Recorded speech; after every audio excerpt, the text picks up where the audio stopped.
నమస్కారం. నా పేరు శ్రీరామ్ శర్మ. వాట్సాప్లో చేసిన కాన్వర్సేషను అంటే వాట్సాప్లో చేసిన చాటింగు కోర్టులో సాక్ష్యంగా ప్రొడ్యూస్ చేయొచ్చా? ఇదే విషయాన్ని గౌరవ ఢిల్లీ హైకోర్టు ఒక తీర్పులో నివృత్తి చేస్తూ చెప్పడం జరిగింది. Dell international services private limited versus Adil Firoz and others కేసులో ఈ విధమైన తీర్పు ఇచ్చారు.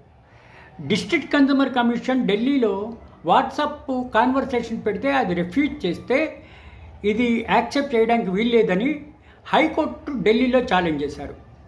High court single judge justice Subrahmanya Prasad ఈ తీర్పు కింద కోర్టు ఇచ్చిన డిస్ట్రిక్ట్ కన్జ్యూమర్ కోర్టు ఇచ్చిన తీర్పును సమర్థిస్తూ ఇట్లా చాటింగు సర్టిఫికేట్ లేకుండా వ్యాలిడ్ కాదు అని చెప్పేసి డిస్ట్రిక్ట్ కన్జ్యూమర్ కోర్టు ఇచ్చిన తీర్పును సమర్థిస్తూ రిట్ పిటిషన్ను డిస్మిస్ చేయడం జరిగింది.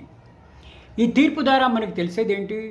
ఎవరైనా సరే వాట్సాప్లో కాన్వర్సేషన్ చేస్తే దాన్ని ఎవిడెన్స్గా తీసుకోవడానికి అవకాశం ఉందా అంటే సర్టిఫికేట్ లేకుండా అటువంటి చాటింగు కోర్టులో సాక్ష్యంగా నిలబడదు అని చెప్పేసి ఢిల్లీ హైకోర్టు ఇచ్చిన తీర్పు ద్వారా మనకి నివృత్తి అవుతోంది. అంటే ఏంటి? ఏదైనా సరే వాట్సాప్లో కాన్వర్సేషన్ని ఎవిడెన్స్గా ఏదైనా కోర్టులో ప్రొడ్యూస్ చేయాలంటే కంపల్సరీగా సర్టిఫికేట్ తీసుకోవాలి. ఆ సర్టిఫికేట్ తీసుకుంటేనే ఇట్లా ఎవిడెన్స్గా సాక్ష్యంగా కోర్టులో ప్రొడ్యూస్ చేయొచ్చు. సర్టిఫికేట్ తీసుకోకుండా పెడితే అది చెల్లదు అని ఈ తీర్పు ద్వారా మనకి తెలుస్తోంది. Thank you.